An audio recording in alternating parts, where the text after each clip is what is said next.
Pete from Pete for Anxiety here, the mental health podcast, breaking the stigma that mental health is talked about again. Welcome in today's episode. Before we get started today, we need to cover a few things really quick. Let's talk about the Pete for Anxiety Patreon first off. It's only $1, guys. $1. What does $1 get you? $1 gets you into the exclusive episodes I am recording currently. I'm actually focusing on certain different diagnoses of things to show you guys what it actually looks like as it manifests in a person. So why not for $1, judges? Yeah, they said $1. I just checked with them too. See, they said it was okay. It was $1 anyways. Let's also talk about the Oracle Talk Radio Networks app. In case you can't be here live listening to me, watching this video, supporting the show, you can listen to it on the radio app. Why not? It connects us live to our 365 radio. Just go to your app stores and download the Oracle Talk Radio Network. You'll see the big old Oracle Talk Radio Network app logo right on there. Download it. It'll connect you to me, 10 a.m.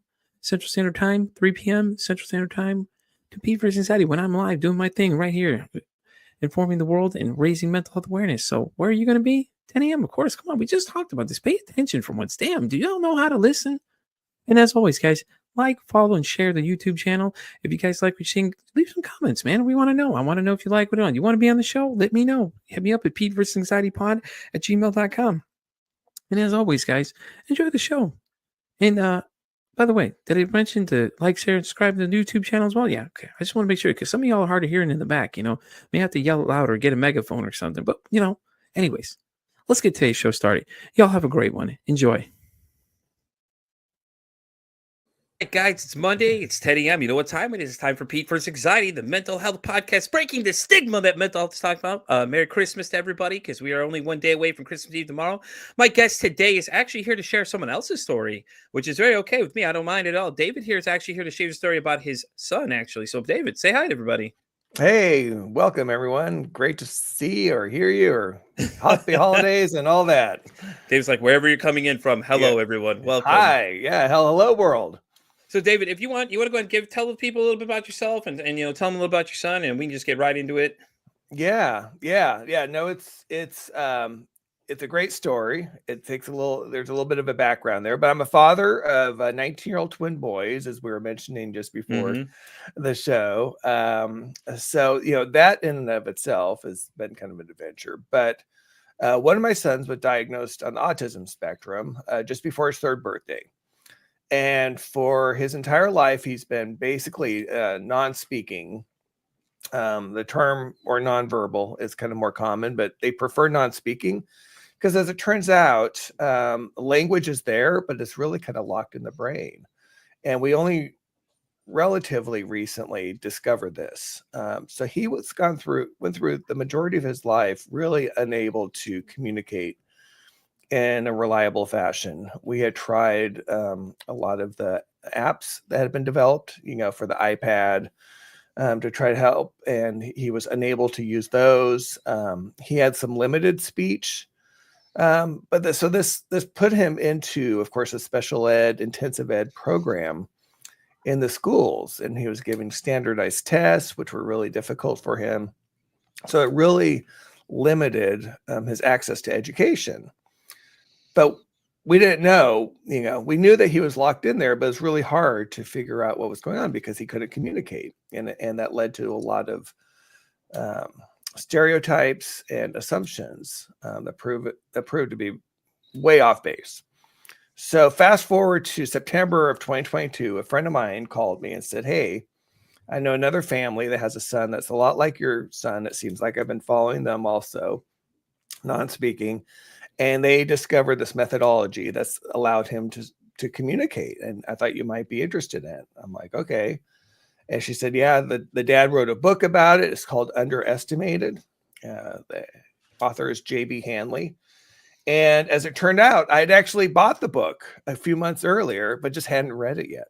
Get out of here. That's awesome. So yeah. you bought his book. That's what's I had already had the book. I'd heard about it because, of course, I've been involved in the autism community since he was little, right? I mean, we've been working on this, trying to unlock his brain for years, right? Because we knew that this was everything. And then just how frustrating it must be for him to not be able to share his feelings or health issues or anything, right? So this has been, this long quest. So it turns out the methodology is they call it spelling or spelling to communicate. And what it is, Pete, is really the ability to communicate through starting at pointing at letters on a letterboard.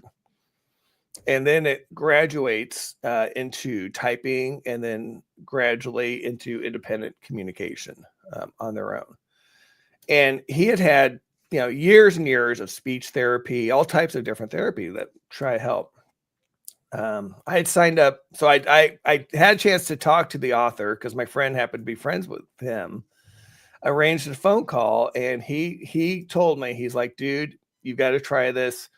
Get your butt down to San Diego. That's where the best practitioner is. Get as many sessions as you can with her, and you're going to be blown away. He said, in 6 months' time, you're going to be talking about college options. And I was like, this is crazy, because I had just visited my son's classroom at his public high school. And they were only having, I mean, it was awful. It was heartbreaking because they were just having him do things like counting coins. I mean, really remedial stuff, right? Yeah. And I'm like, I'll be happy if he could tell me, if we could get to the point where he can reliably tell me what he wants for dinner or what his needs are. Like that was my limited worldview at the time. Yeah, but you didn't know what was going to happen after you did all this other stuff, though.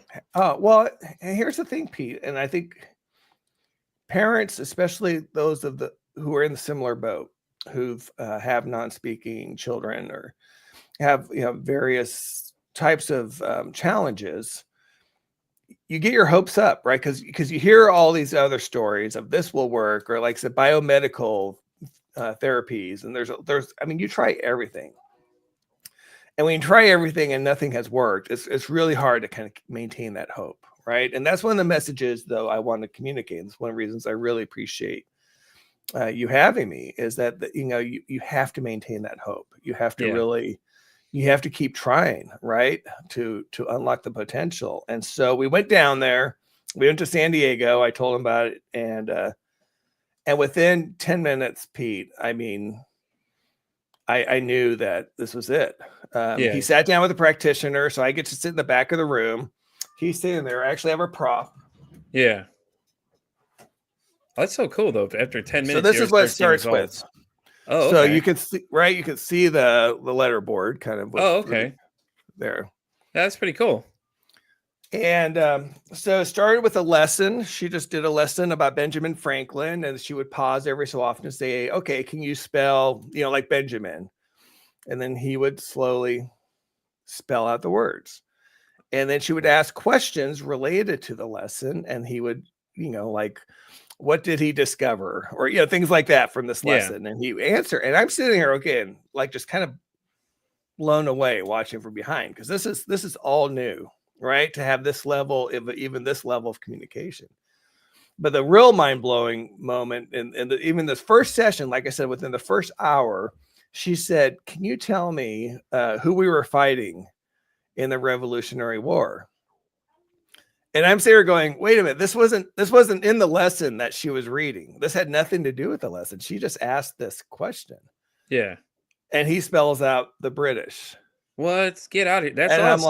I'm like, holy crap. Like, and so from there on out, the floodgates open, right? Like, it's like there's so much in there that we had no idea. Nobody had any idea. And he'd been struggling to get this out for years. And so it started slowly, but like I said, the floodgates open, and we were able to get him into a private school now. And again, but that's been a journey, because believe it or not, once I discovered, and I worked with him at home, we flew home from San Diego. I'm in Seattle, flew home. And of course I bought these. I'm like, I'm going to work with him every day. I'm committed. This is what we have to do. Right. Why not? I mean, keep it going with them. Repetition is the key to learn things. Yeah, but it almost felt too good to be true, right? Because like all of a sudden, boom, like here it is, and he's answering. Just like, whoa. So I took the letterboard to his public high school, right, and videos, and showed like, look, this is what he can do. Can we bring these letterboards into his school so he can communicate and also access like age appropriate education. Like no more of this frickin' coin separating, Right. coin counting stuff that he was doing in second grade. Literally, he wants to learn. He was able to tell me, and they said no. Believe it or not, they said they wouldn't. They do not allow. What? Yeah. That's So, to me that's wild. Like, you're telling them, you're showing them, hey, look, this is effective. Let's try this. Why not try this? It's like, why not take this to your principal and be like, hey, look what we can do for these kids. Look at what he's found and brought to us. And you figure, as the parent, you're like, hey, look, I'm trying to make sure this is better for not just my kid. I'm saying for everybody. Let's bring it to the school. Because you didn't absolutely, just say, just bring it to 100%. him, which is awesome, by the way, because that's amazing. Because you're not thinking of just your kid. You're thinking of everybody, which is Oh, phenomenal. Like, I love it. I love it already. I love it already. I love the fact that he's able to, at this point in the story, he's able to actually do something and feel like he can communicate a little better, which is amazing how they went to the whole question of the Revolutionary War when they wouldn't even know what they were talking about. He already knew the answer. I'm like, well, here we go. That's oh, awesome. and that's just the tip of the iceberg, Pete, in Oh, I terms of bet it again is. the depth of knowledge. And so what I'll back up a little bit and talk about one of the big problems we have from a societal standpoint Mm-hmm. is that again this presumption that autistic kids, and especially those who aren't able to speak, aren't smart, right? That Exactly. somehow it's a cognitive situation because we're so conditioned to speak thinking, oh, someone could never speak, there must be something wrong with them. But what it is it's a brain body disconnect. They call it apraxia, and Mm-hmm. basically what it means is it's common, and like I said, you have kind of different degrees of different stages of this. But for a lot of these kids, including my son, it's pretty extreme, which is basically they just really have a hard time controlling their body and the fine motor skills. So you think about again communication, Yeah. what it takes, the fine motor skills that's required for us to speak, right? Your brain has to tell, like we learn this, right? As when we're Yeah. babies and you have, Mm-hmm. you have a young one, we're just, right? This is all stuff you're able to do. You hear it, you practice it if you're able to control your tongue, your mouth. But if you're not able to do that, you're in your mind, you're like, okay, I know I need to do this. I know what to do, but your body's not able to do that. Yeah. And that goes, and what makes it even more maddening is sometimes the body, and I know this because my son Stone has been able to explain it to me. Sometimes the body will do the opposite of what you want. So think about how frustrating it would be. Again, you're taking a basic quiz in class, a multiple choice. They give you a story to read, and they give you these really easy answers. Okay, is Yeah. the answer A, B, C, or D? In your mind, you're saying, "Oh, I know it's D," but your body points to A because it's Right. not reliable, and you get it wrong. And they're like, "Oh, he's only scoring in the 20 percentile, so too bad," sort of a thing. Where it's like, no, he knows the answer, he just can't get it right. So a big part of this spelling methodology, like I said, starting with the poking at these stencil letter boards, it's really kind of it's motor training. And the analogy I love to use is think about other things like, I don't know, have you ever golfed, Pete? Have you ever tried golfing? Yeah. I played video game golfing. Does that Okay, well, count? but video games, I mean, anything like that, it takes the first time you do it, Yeah. especially if you don't know what you're doing, if it requires multiple steps, like swinging a club, right? And you're Yeah. trying to hit most people suck, right? Like you miss it or you shank it, but you practice, you practice, you practice, you get Yeah. better. And that's the same for the spellers.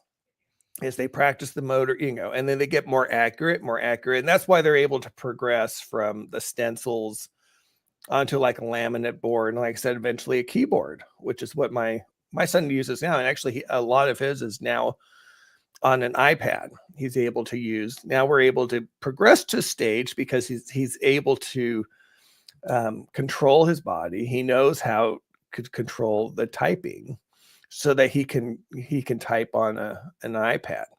So we ended up having to sue our school district. Oh, I don't blame you. After what they Yeah, told I mean, you, I because don't blame you at all. and we pulled him out, and we found a wonderful school that provides one-on-one instruction. Thanks to our attorney, I'd never heard of it before. It's called Brightmont Academy, and they have campuses across the country.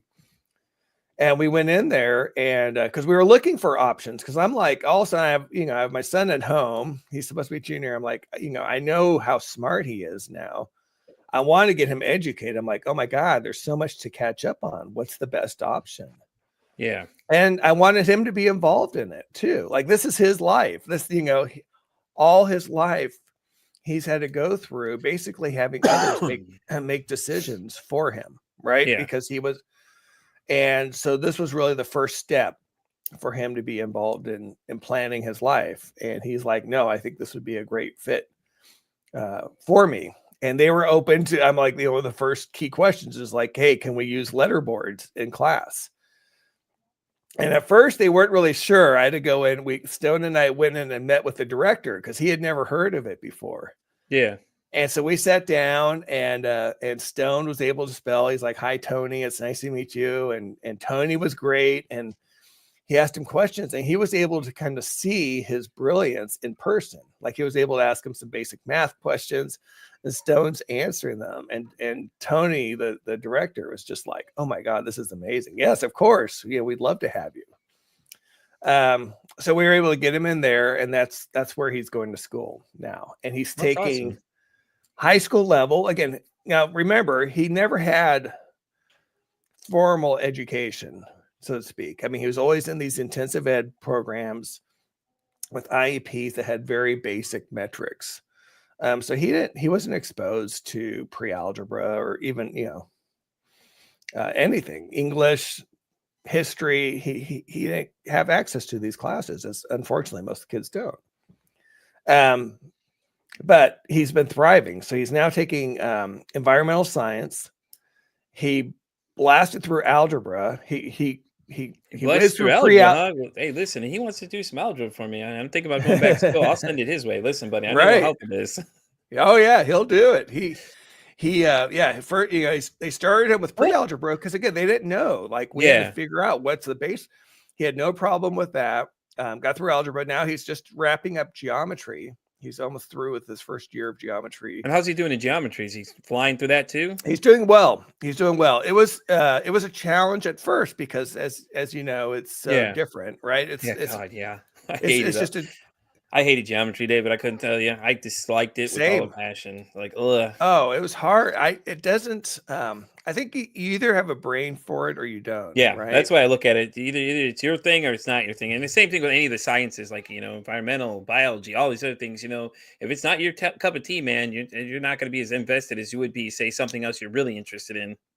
100%. No, you described my education career in a nutshell there, right? I mean, I was an okay student. Yeah, same here.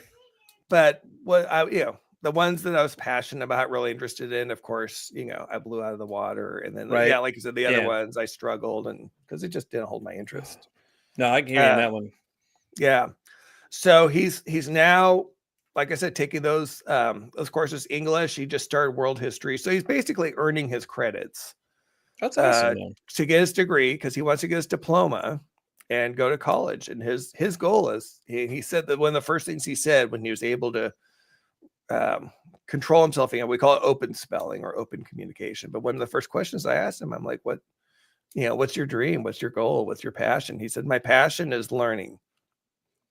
He said, my goal is, I want to go to Harvard. And so that's his goal, is he wants to go to Harvard. If he makes it to Harvard, you have to let me know, because I'm definitely making an announcement on this show. I need them to know. Oh yeah, that's absolutely. Amazing. I say tell him to go for it. Why not chase it? Because if you never know until you try. He's come so far. I think he can do it, honestly. As fast as this story progressed, as he was going through this and picking up so fast, I don't think there's any limit to what he can do. He continues to just blow us away. I bet. He's had a chance. So he's had a chance to continue to work with a spelling practitioner. So once we came back to Seattle, JB was able to tell me about another practitioner who lived about an hour away from us that we started working with. And that's been great. And I've continued to work with him. So because it's not as easy. One of the things I just want to point out is a lot of times you see, your communication partner, which is the one who holds the letter board. Because a lot of these kids, including Stone, they need help with their dysregulation. they get dysregulated, or so the regulation is really important to be able to be really focused kind of emotionally, because again, they're trying to manage a lot of sensory issues. So they call it actually communications and regulation partner, CRP. Helping them regulate is almost as important as helping them communicate, just holding the board steady or helping coach them if needed, especially early on. But he's been able to just do amazing work, both with Meg, his practitioner up here, and with me. So he's written songs, Pete. I'm going to have to, he's written songs. Hey, that's what's up. Oh yeah. His most famous song right now is Speech Can Suck It. And it's like, you read the lyrics, it's brilliant. And it was just amazing to see him write it on the fly. So again, he was in a session with Meg, and I'm just sitting there, right, just watching. He's like, yeah, I want to write a song.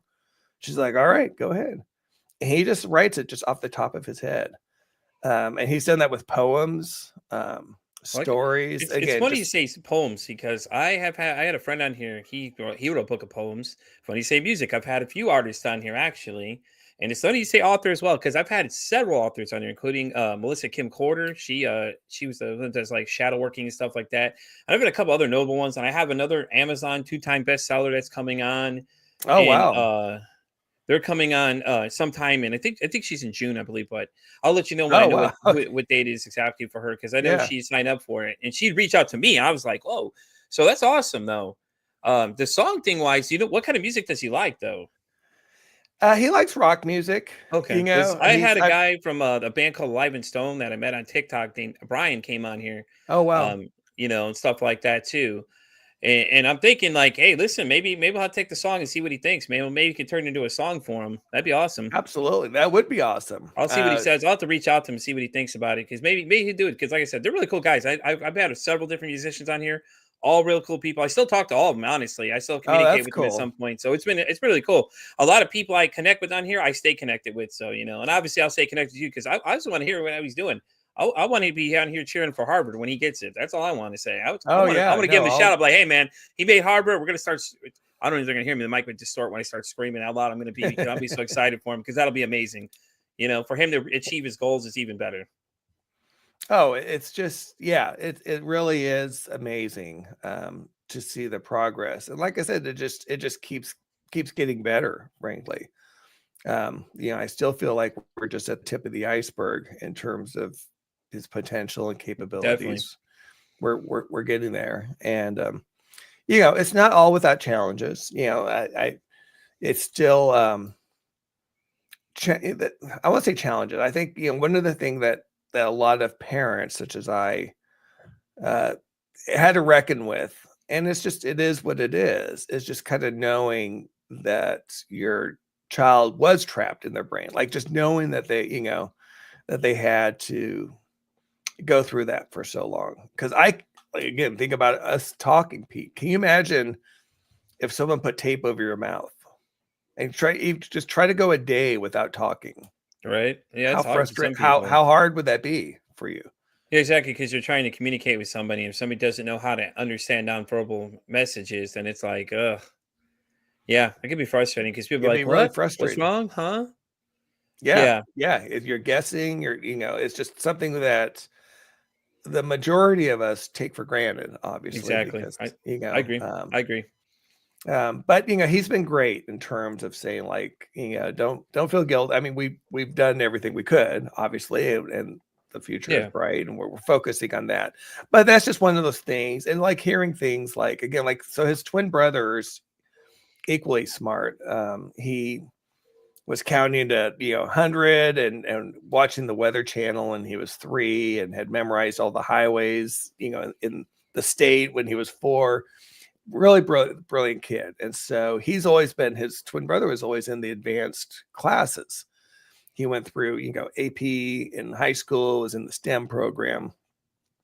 And for Stone, though, that was really hard to see his twin brother having access to this education while he's stuck in this remedial education. And Ty's now a freshman. He's just finished his first quarter at University of Washington. Hey, there you go. Yeah, which is really exciting. And Stone's really supportive of that, but there's a part of him that's kind of like jealous and envious, like, hey, I Yeah. should be there, right? Like my twin brother's there, I should be there too. And he's right. Like if he would have had obviously the same level of access and same education, he's just as, if not more brilliant than Ty.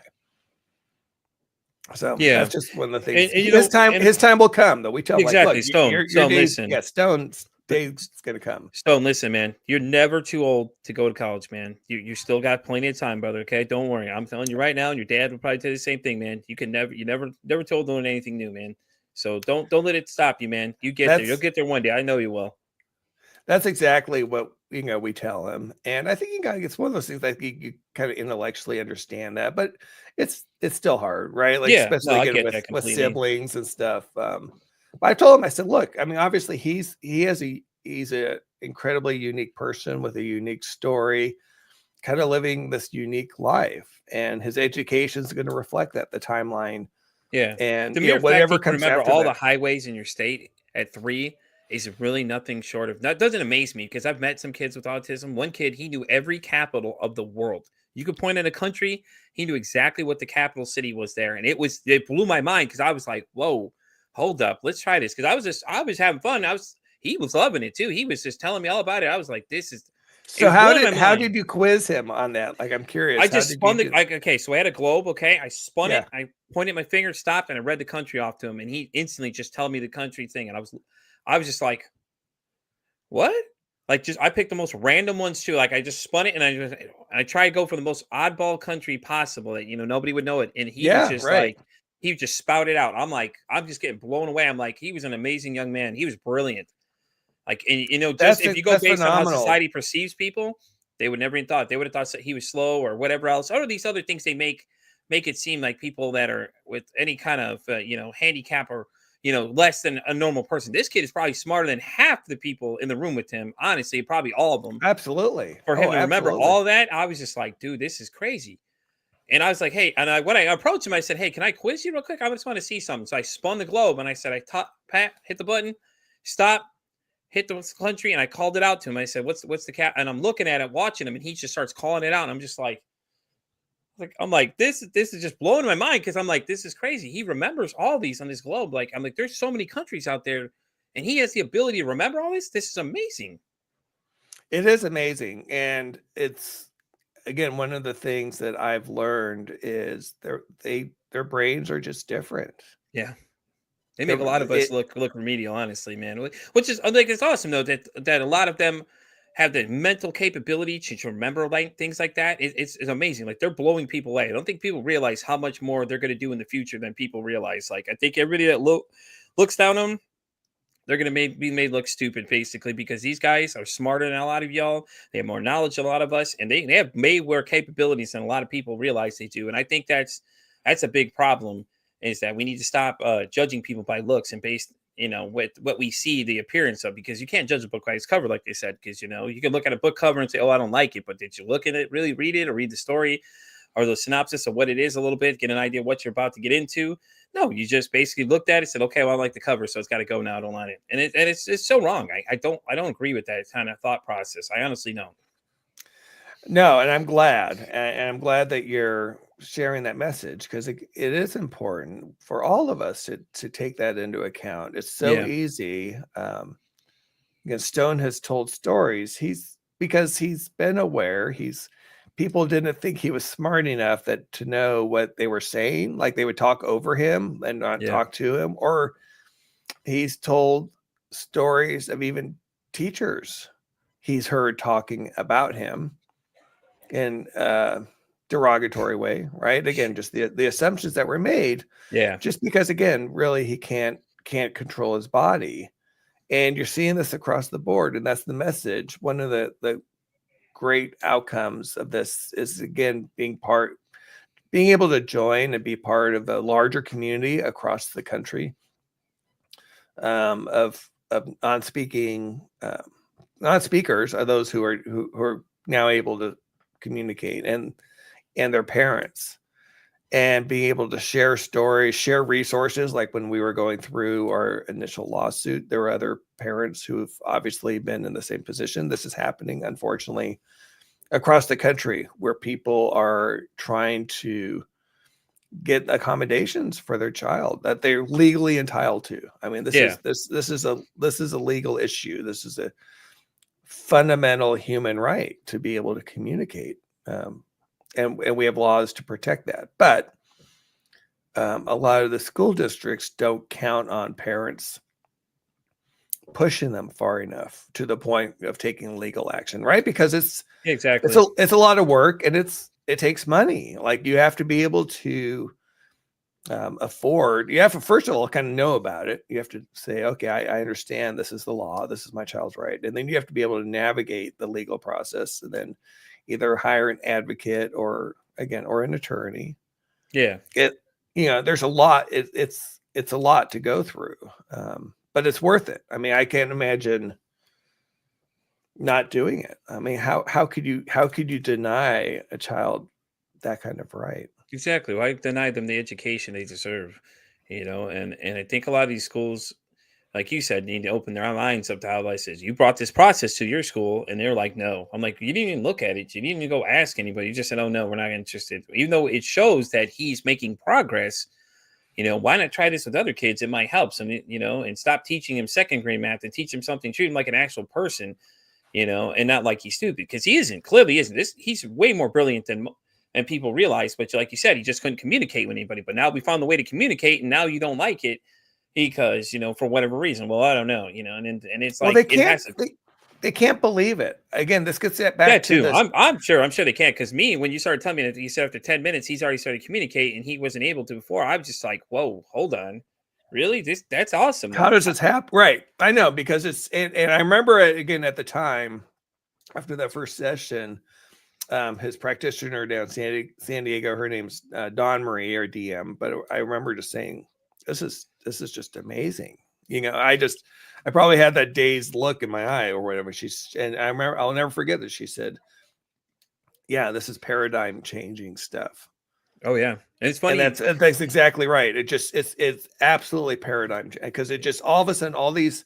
And here's the thing, I knew, because when Stone was about 4 or 5, there was actually a young teen girl who had gotten some publicity. She was in Canada because she was also non-speaking autistic, but she had kind of surprised everyone by communicating, typing on a keypad, like a laptop or whatever, and had gotten in the news. And actually was, again, in the early days of social media, was actually posting stuff, and people were asking her questions. And so there was kind of like this early exposure. It was kind of like almost pre-spelling, but I remember seeing this and knowing that, because you can tell when someone's smart. Like Yeah, Stone's always been very clever, very funny, even in his own way when he wasn't able to speak. Like we knew that the intelligence was in there. It yeah, just needed to be unlocked. But after years of being in the school system and being told, oh, he scored, in the 20 percentile in this test and this and that, right? And you're getting these standardized tests results and just saying, well, he can't progress. It's really hard not to start doubting yourself, or start wondering like, oh, well, maybe, maybe there is, some type of a developmental delay there, because you just don't know. You don't have yeah, the ability to look inside, like you're able to once they're able to communicate. So it is paradigm changing. It's hard when, again, as a society, I won't use the word because I hate it, the R word, right? yeah. No, we're That's not gonna used say as it, but I know what you're yeah, referring to. Yeah, I it's got used as you. a derogatory term, right? I Oh, don't you're think such people a, know the correct terminology for it, and that's the problem too. but people use it as a derogatory. Oh, you're Hmm. just such an R or whatever. Yeah, Like, hey, you're like one of these kids, yeah, sort of thing. And they've grown up with it, but now we're discovering, as you said earlier, that they're just brilliant. yeah, One of my highlights, I know it's for Stone, but this is really cool, Pete, is that once a week, one of the practitioner groups, they started this national get together. It's a Zoom call yeah. for non-speakers. So they all get together on Thursday afternoons from all over the country, and they're all with their communications partners. And then they have the chat window, and there's a moderator. And so they get a chance to hang out and talk to each other. Oh, that's awesome. Which again, they've, for most of them had never been able to do. They never, they couldn't have friends. Yeah. And now they get to hang out, and they, like they some of them have had a chance to meet up with each other and hang out, and they're talking about they want to do like they want to organize a cruise for non-speakers so they all can go on a cruise together, Hey, yeah, there you for a go. week and hang out, right? Things like Heck that. yeah. But it's so heartwarming to sit there and just see the love and appreciation that, because they all get it, right? Like they all, I mean, if Yeah. anyone's going to get it, they're the ones who are going to understand. Yeah, and there's And forming a sense of community too. Then hey, now I got friends. I can communicate. I can with email, and you can message people and things like that. There's so many different capabilities now. It's even better for these guys that now they communicate. They can build a little kind of their own little community where they get everything. Like they don't have to sit there and explain everything to everybody. They all just understand what's going on with each other, which is great. It's awesome to hear. That's what they're doing. And the cruise thing sounds amazing, honestly, for them. They deserve it. Like they it'd worked be hard to fun. get It'd be there and fun then to things make it like that. happen. Yeah, Yeah, I will see, definitely. if we could try to do something like that. That'd But be fun. at a minimum, it's just nice to be able to, like you said, build community. Yeah, definitely. We've done the same thing here in the Seattle area where I've been able to connect with other parents, and we've organized events. So we had a dance like in September, for non-speakers and for those with special needs. And it was just a huge success. They just had so much fun. Heck yeah. It's all about including them, right? Yeah, Like just definitely. give them a chance to do things that the rest of us love to do too. Whether it's a dance, we had a special birthday party in November.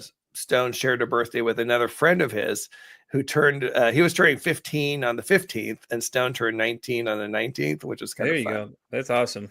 So we rented a theater. It was a local theater, and had a party there, again for all Yeah. non-speakers and their families. Yeah, definitely. And they had the party, and then watched a movie. We watched Wreck-It Ralph. But Hey, I love Wreck-It Ralph. That's a great it movie. was a great movie. But what was cool is, parents came up to us afterwards, and they're like, "This is the first time we've sat in a movie with our son or daughter at a movie theater," because there's always the concern that your child may be disruptive, because a lot of them, about stimming, right? A lot of them sometimes have vocal stimming, or Yeah. they have movement, all these things that as a parent, you get concerned about being judged for, or again, if you're in the theater, that would be disruptive, that people would. So some of these people, this was their first time actually going to a movie and sitting through it, and they loved it, Yeah, that's because they were awesome. doing it, but none of us cared, right? Because we're all in the same Yeah. boat. We're like, oh, who cares? Yeah, all right, someone's yelling over there, but that's just what they're doing. They're just stimming. This is I'd be just the guy part in of the it. theater cheering them on, to be honest with you. They start getting excited. I'm getting excited with them. Hey man, go for it. I love you enjoying it. You're I great. don't bother me, honestly. Like I said, I go to movie. I used to go to movies a lot of times. It's just I now with everything me at home and everything else, it's so great. I've had so much access to everything. But the movie theater has always been classic to me, man. Right? It's So a many different different. films, Jurassic Park. Just think of all the cinematics that have come out all the years, and it's great they get to join it too, though. I feel like people need to be a little more understanding. Like when my They kids were do. younger, they would stare at somebody with a disability, and I make them go over and ask him. I said, go over and ask him what he's got. If you really get curious, you want to stare at him, go ask him. Go ask him a question about what he deals with, and see what he's got, and come back and talk to me. And they started feeling embarrassed, so they stopped looking and start staring at people. I'm like, don't stare at people. They're not animals. We're not at the zoo. Don't be staring Right. at people. It's not polite to do that. If you continue to look over there, I'm going to make you go over there and talk to that person and say hello, how are you, and introduce yourself and things like that. That way you understand they're a person. They're not an animal. You're not at the zoo. You're not a museum. Yeah. They're actual people, and you're making them feel uncomfortable by doing that. And like I said, I don't do it that. Like I've always welcomed anybody. There's actually a young gentleman that comes into my store where I work currently.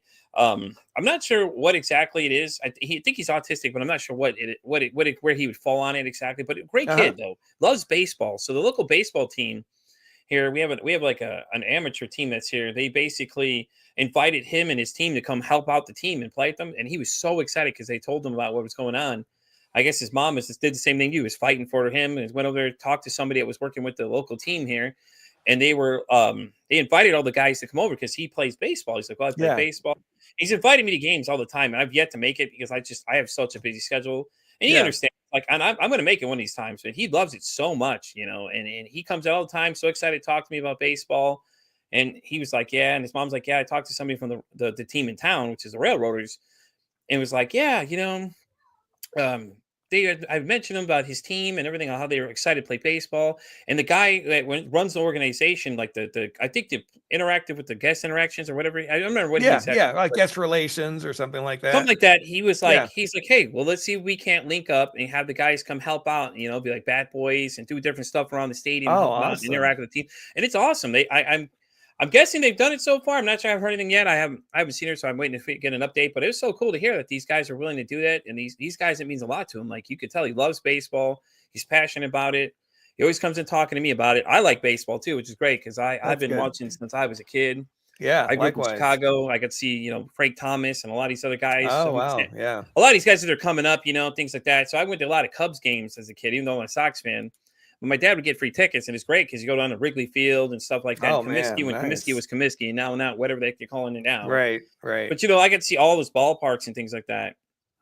And the nice thing is that the Rangers are close by too, so he goes to all the games over there and stuff like that. So okay, yeah, it's great though. Like, he's getting to do these things, and it's awesome for him. I was like, hey man, that's awesome. Anything comes in, he's always excited to tell me about it. I'm excited to hear from him, and I treat him like a normal person every single time. Like, to me, it doesn't bother me at all. Like, I don't let it bother me. I don't treat anybody differently. I treat everybody the same, equally.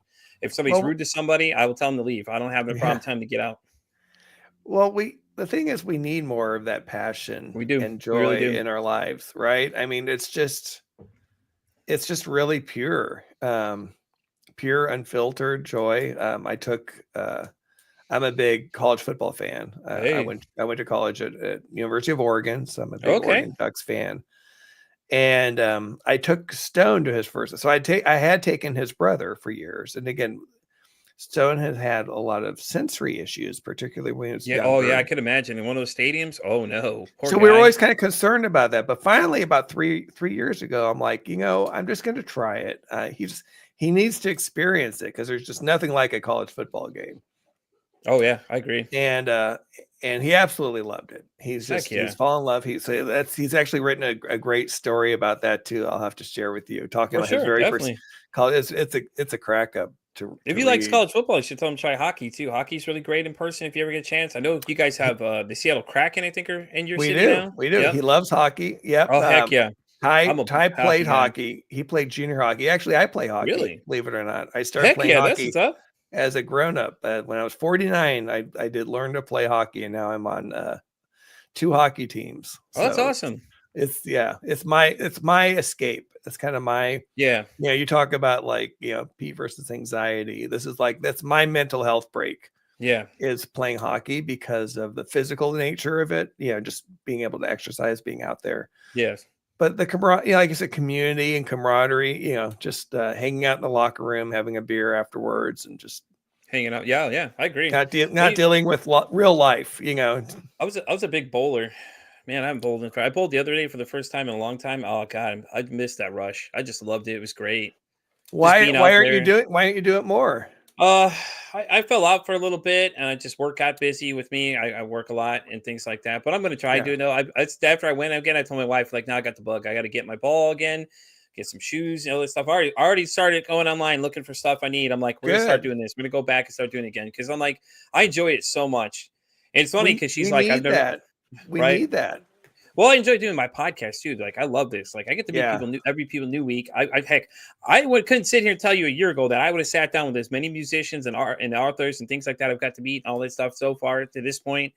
And this show just keeps going. I'm already into July booking people for this live show. That's crazy. That's awesome. Yeah. It was nuts because when I did it in November, I put the calendar up and this thing exploded. I was like, oh, well, there's a demand here. And then I added a second time slot at 3 p.m. thankfully, because Oracle said that if there's space, you can use it. So I'm like, all right, well, let's do it. Let's fill the space. Why not? Let's see how the demand is at 3 p.m. And shot off to July as well. In fact, this morning, I just looked my first 2 guests in July for both time slots on the same day. I was laughing. I'm like, that's funny because then I know they're on the same exact day. So what I flip the script a little bit. I'm curious what motivated you to start the podcast? Actually, I did a podcast before. I've always wanted to do one. I kept saying, hey, I'm going to do it. A friend of mine at work has said, hey, man, Spotify has a thing where you can record your own podcast. I was like, all right, what the heck? Let's go for it. So I started one called Pete's Corner Store. And the reason I say is because I've been in customer service all my life and I've got Uh-huh. some stories to tell people. So I was like, all right. The first season was just me telling nothing but stories about things I've experienced, like things have happened where I work. I didn't tell anybody where I work at just because Yeah. I Yeah. had to No. keep it complete, like the whole social media agreement. But anyways, I did a whole first season. It had gotten a lot of reviews. A lot of people liked it and thought it was hilarious. I'm like, you're all laughing, but these are real stories. I'm telling you, I've had people do some crazy things go on here. So Yeah. season two, then I picked up a co-host, which is a friend of mine, and it just kind of was like, it was all right for a bit, but she wasn't as committed as I was. And I was like trying to keep it like, consistent, things like that you need to do when you're You have podcasting to and be be consistent. consistent. Yeah. So I decided to part ways after we had some differences about some things that she was talking about. And she was very controversial. I love her to death, but she's very controversial. And I'm like, I can't continue this. Like, if I'm going to build a brand name, I got to do it solo. So I told my wife about I was going to do this. And she's like, if you do this, you absolutely have to be by yourself. No one else can be with you. You're just you. Okay, cool. So I jumped the gun because she told me I should wait a longer. So I jumped the gun in August and started coming up with this idea. So I posted it in a Facebook group, and a man named Tom had reached out to me. And Tom is part of one of the co-founders of the network I'm a part of now. He had reached out to me and offered me a shot at it. I was like, well, yeah. And what prompted me to do this is because I was dealing with my own problems, mental health wise. Like, I deal with anxiety, depression, and stuff like that. And it's just like, I felt like the topic isn't talked about enough. Like, you see a lot of these catchy videos and things like that. Right. And backtrack a little more. When I did Pete's Corner Store, which is my original one, I did an episode on mental health. I did a lot of research, and I noticed some numbers that were just insane. Like, people in my age group are the most likely to commit suicide versus the older group. But I'm right in that area. I'm like, man, this is crazy. Like, why That's is this bad. though? Yeah. And if you look into it, it's because not a lot of people are talking about the subject. Like, hey, and, people say they're okay and they're not. So now, instead of saying people, how you doing? Usually I go, hey, how's your mental health? And people stop and they think, I go, whoa, hold on. Hmm. He didn't just ask how I'm doing. He said, how's my mental health? So now I'm really thinking. And I had one young man, he reacted weird. He just went completely berserk. Like, he didn't know what to say. He's like, why is he asking me this? And it's like, yeah, it got you thinking, didn't it? And I said, the reason I asked you that question is because I'm curious, how's your mental health doing? Are you good? You all right? Are you upset about something? Something bothering you? Day down? Like, I want to know, like, you're able to that deeper question. And then it was like, and so that's why I started Pete's Corners. I started Pete's versus Anxiety because I'm like, we need to talk about these things more. And I just shopped the idea out there. And that's when Tom had seen it. And he was like, hey, are you interested in joining a network? I said, listen, hey, man, I got to be honest with you. This is a brand new show. I don't know how this is going to go. I don't even know there's a demand for this at this point. And at this point, I Right. hadn't even done any recordings.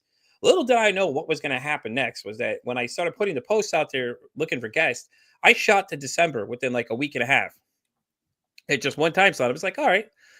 So then I'm like, okay, the demand for 3 p.m. came and I shot it to 3 p.m. I'm like, okay. And then I met another person, actually my guest that's going to be on at 3 o'clock, Keegan. He and I have been talking back and forth. And he was asking me some questions like, hey, man, you don't have a calendar? I'm like, no, I don't have a calendar. I'm still kind of new to this thing. I'm still figuring this out as go. And I was like, all right. He's like, yeah, man, you should get a calendar. It'll work great. Help you schedule people a lot better. So I put that up. And like I was telling you, it shot all the way to March. I was like, damn, the demand seems really heavy. And then it goes all the way to July, where it was at till this morning, till somebody's booked this morning in July. And I was like, okay, all right. This is crazy. All right. Like, it was a That's lot of awesome. surrealness because it's like the demand is there. And every time I talk to people, I'd be like, oh, I want to be on the show. I want to be on the show. I'm like, guys, I'm booked till 2025. So then the network approached me about a Patreon. They're like, hey, do you want to be a part of Patreon? It's a way you can make a little extra money. It's a little bonus content on there. So I have another schedule of Patreon. So I've already got a bunch of people booked for next year. Oh, The wow. beginning of the next year too, as well, because I joined up with a site called Podmatch. It's one of my guests 2 weeks ago, Stephanie, is working on this film called Bloom. She actually has it ready to go. She's just trying to get it funded, and it's going to change the way people look at mental health. Basically, she has it in a sense of like a lot of comical things are in there to laugh at stuff. Just kind of give it to them in a different format than just force feeding all this information down your Yeah. throat. And it's a great idea.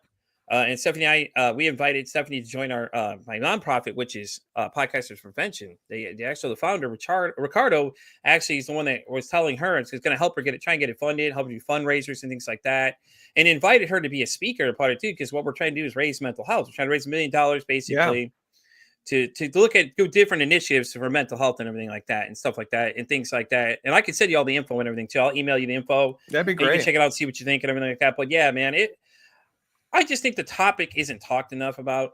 And I love it because I'm learning new things every week. I got experts, I got speakers, I got all these people giving me all this information, and I love it. I'm feeding off it. I'm so excited because I get to meet new people. I got to meet all these different artists too, and you get their different opinion. The aspect is that we're trying to create a safe space for people to talk about mental health. Whatever problem you deal with, this is the place to be. You can come on here. You don't have to be a professional. There's no restrictions. You could be just an average Joe. You have a story you want to share. If your story touches one person's life, you made a difference right there. And I tell people that. And there's a person that's been on this show. His story touched 3 people's lives already. He goes by the name Country because I do a lot of I meet a lot of people on TikTok and everything else. I'm on every platform. So like he was on TikTok. I met this guy named Sean. He goes by Country Boy. Sean came on and told the story. And him and I were discussing things, and he's like, "Yeah, I don't think anybody's going to hear my story and say anything." Lo and behold, did he know there's a gentleman named Ken that spawned off that came on. Now, Ken, he came on, and his girlfriend Nicole both had seen the show and were watching it. And Ken and I were just in the beginning talking, and now we chicken in each other every day. Hey, how you doing today? Things like that. And you start developing these, you start building, friendships basically. People absolutely. And different things, and it's the start of it. You don't know these people, and how are you gonna know people? Start talking to people, and it's great though because I meet people of all different walks and things like that. And then it prompted me to have a guest named Bree that came on here, and let me tell you, her episode exploded with comments. Like, this girl has only known these people for a month and has made that much of a bigger difference in their lives. Like, literally, all it takes is one person to make change. And all she did start out saying, "Hey." Talking about mental health. Like, we go in there, we give a hard time about, she's a 49ers fan, so we give a hard time, things like that. So, but Bree, man, Bree's one of the other reasons this whole thing is going even farther, because people like her out there, after a month, David, I had about 14 comments pop on the screen once, and I just shot them at her real fast. I'm like, "Hey," I said, "see all these people? 1 month. It took 1 month for you to impact these people that much that they care." I said, "You're doing something just being you." And that's all it is. You guys don't have to be Superman. You don't got to be any of these superheroes. You just be you, man. Just be yourself. And that's all it takes. And that's what I'm saying. Like, be real. Just be real with people, and that's the great thing about it. She just resonated with so many people, and all these people just loved her so much, and her personality and the way she handled things. And her story was not even close to being done. She still got a lot more to tell. So I'm trying to get her to come back, obviously. I'm gonna have to look that one up. Yeah, no, but it's the episode labeled Bree and Joel, because there's 2 of them. Because Joel was another person that came on. It's funny, David, because he was like, "Well, I don't know. I've never been on a podcast. I'm not going to say much." And Joel, he was chatty, and he said he's a professor from Florida. He was chatting it up for a bit, and I asked him afterwards, "Hey, man, how'd you think?" He says, "I loved it. Absolutely loved it. I've never been on a podcast. It's great." And a lot of people that come on here haven't been on shows before, which is nice because I'm trying to give the little people a voice too, because I want to make sure everybody gets started. I like having professionals. Don't get me wrong. I have more coming, because they can educate us on different things. But I'm trying to get different opinions from everybody, how different people deal with different things and how this affected them. And, I've had some wild stories here, David. I'm going to tell you about. To date, the craziest one I've had was Brandy Luke, was an older woman that was on here. Brandy had come on the show. She had like chemotherapy. She has no stomach. She has all these things wrong with her, but she still has the will to live. And her husband was probably the coolest guy ever to hear the story about. He's like, "I'll fight God if I have to." I'm like, "Whoa, hold on, bud. I don't know if we're going to fight God now." Yeah. You might not win that one, but he was that strongly convicted about, "Hey, listen, my wife needs to stay with me. I need her here." And Brandy decided to tell me, she goes, "Yeah, I passed away on the table." I'm like, "Wait, hold up. This is going on and this show's live." And I'm like, "Wait a minute, you passed away. What was it like?" And she was like, "Yeah, it's like a white light and some voice was talking to me and things like that." And I'm just like, I'm not sure what to do, because this is week 3 of the show and I'm just panicking. I'm like, "Oh man, what the heck is going on? I didn't see this coming, man." But it was great. She was great. She even said the same thing. She said when she got started, a little nervous. You could tell she's a little nervous. Then she opened up like a book and just started telling us all these stories and things like that, and it's great, man. And it's great that people get a voice to share their stories, come on here. And, people are interacting, say, "Brandy, we appreciate you." And then the little boxes were popping up. People are there. And and stuff like that. It's great. I love it. I love the fact that it's show like they can interact with people live while we're doing this. And I try to. That's be live really every cool. week. That's a cool feature. You'll see it though if you watch that one and you watch. There's the one named Stephanie Acox. The other one, she's the one the movie Bloom. Her episode 2. There's a gentleman named Matt that's usually in the comments. That's why he's not here today. But he usually pops in a lot of times and they'll start asking questions and they'll pop on the screen and they'll say stuff to you. And, stuff like this, like I'll show you really quick. So I can pull up on the screen, like say, welcome in. It'll show up with their picture and stuff. So those will start popping up. So when you watch the Bree and Joel episode, you'll see it.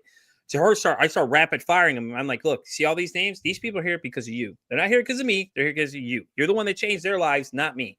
And you said all you did was just be yourself. And that leads me to that point of, guys, you just be yourself. That's it.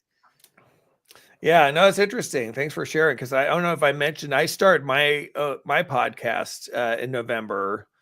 It's called The Lighter Side of the Spectrum, obviously focusing on kind of parenting those who are involved with those on the spectrum. And it's been a lot of fun as well. Yeah, it's awesome. Because like I said, I've been an parent of an autistic son now for 19 years. Yeah, I've got a lot of experience. I've met a lot of great people. There's a lot of great resources, and it's building community, helping people understand, as you said, like with mental health. I think a lot of times you can feel isolated, right? Mm-hmm. Like you can feel like you're the only one dealing with this, and it's exactly nice to know that you're not, that there's help and there's resources out there. Yeah, and so people hearing other people's stories tend to get them to open up more too. They're like, man, I'm not alone. Like you just said, I'm not alone. And I could communicate with you. And it's funny you say that you have a podcast, because my guest next week at 3:00, he has 4 kids that all have autism, and his wife has a binder for each kid that she starts helping out people. So I'll have to send you his information. I'll ask him about going on your show, because definitely I think him and his wife will have a powerful message for people that need. I would love to. Yeah, please do. Definitely. Oh yeah. I'm all about sharing guests with people. Yeah. Keegan does the same thing. The guy's going to be on at 3:00. He has a podcast as well. And I'll leave him your information too. He reaches them in the market too. So, and I'm sure he gladly hosts you, honestly. Me and him share guests all the time. I said he sends me some and I start suggesting some to him, and I start shopping his out to other people, because he does a lot of sobriety too. So I shop it out to a lot of these people that are going through sobriety and things like that. I say, hey man, would you be interested in sharing your story? Got a great friend, and I'm always trying to help him out, because he's always helping me out with things, and we're always back and forth communicating about stuff all the time. So it's a great community. I mean, it is definitely. I think welcome to the community, David. I didn't even know you didn't tell me you had a podcast. Yeah. Well, I think when we first connected, I think I was still, in the setting it up stages, but no, it's launched. That's awesome, man. Where can everybody find you on your podcast? So on YouTube, Spotify, Apple, the usual outlets. Oh, definitely. All right. Well, I'll search for David, follow you on YouTube David for sure. Kaufer, The Lighter Side of the Spectrum. Hell yeah. Yeah. And we actually had Stone's a guest in one of our episode number 2. Heck yeah. There you go. That's awesome. Yeah. Did he enjoy it? I bet he enjoyed it. Oh my God, he loves it. Yeah. I'm telling you, once you get going and people love this, and they get nervous at first. I'm like, listen, I'm always anxious at first, but because you don't know what the conversation is going to be like. But most people I've got so far, it's been great. So I mean, I would have had him here, except it's just I'm on the West Coast and it's still early, and he's a 19-year-old. No, it's understandable. So he was still sleeping, so I wasn't gonna pull him out of bed. No, I get you there. That's awesome. Well, Stone, if you see this, buddy, you're welcome to come on anytime you like. You're more than welcome to come hang out with me anytime you like, brother. You pick the guest, and we'll bring somebody on. You can talk to me. You can interview me if you want. I'll let you run the show, and I'll sit back here and be your co-host. I got you, buddy. We'll do a special episode for you. Yeah, let them know for sure. I do the 3:00 spot. We'll figure something out, man, for sure. If we can find somebody for him to talk to. I interviewed another kid who had autism. He has a podcast called the Rock and Roll. I'll have to send it to you. I can't think of what it's called. Rock and Roll of Autism. Oh, is that so is it Sam? Sam, right? Yeah, Sam. Yeah, I talked to Sam. I literally just posted his podcast. That's the most recent one I posted yesterday. Yeah, he's awesome. Yeah, Sam was awesome. Great. Sam was real great, man. Sam's had some really cool guests, man. He had got Mankind from the WWE on there and things like that. I was like, Sam, I'm jealous. Sorry, bro. I'm killing jealous. It. He is. All right, guys, as we get ready to wrap up, everybody, let's welcome. David. Thank you so much for coming again, man. I appreciate it. Thanks again, I'm Pete. so excited for you. Yeah, I will definitely check out your podcast for sure. And like I said, I'll send you that information. I'll keep an eye out for anybody else that we could send your way, of course. I want to say hi to everybody. Stone, hey buddy, how you doing? Like I said, invites out there. You let me know what guests you want or whatever, what you want, like a rock star. We can talk to one of the rock star guys and see if they'll come and talk to you. I guarantee they will. There's not even a question. I'm sure they'd love to come and have a conversation with you. Awesome. I'm trying to think if there's anything else. David, by the way, man, Good luck on that podcast, man. You just keep Well, going, brother, thank you. because you're Thank doing you. great That's things. a Like I said, blast. man. Yeah.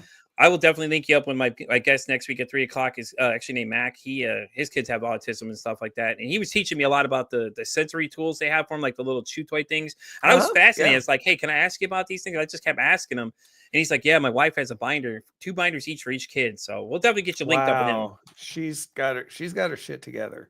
Definitely. Yeah, David, you have any other social sites anybody can find you on, or are we just going to send them straight to the podcast? Obviously. Yeah, I think, and I have a website, just davidkaufer.com too. Awesome. So yeah.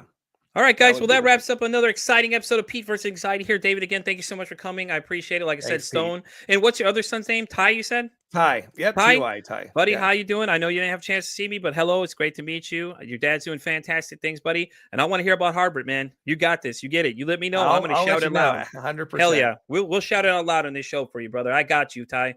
Definitely. And guys, you know where to find me as always. I'm on YouTube everywhere. I'm basically like Visa, everywhere you want me to be, guys. And as always, like I say, it costs nothing, absolutely nothing to be kind to somebody. One kind act you can do can save somebody's life, or hell, you can even make their day. Guys, this is Pete from Pete Society signing off. I will see you at 3:00 with my guest Keegan Reed from Reviving Sanity Podcast. Till then, later.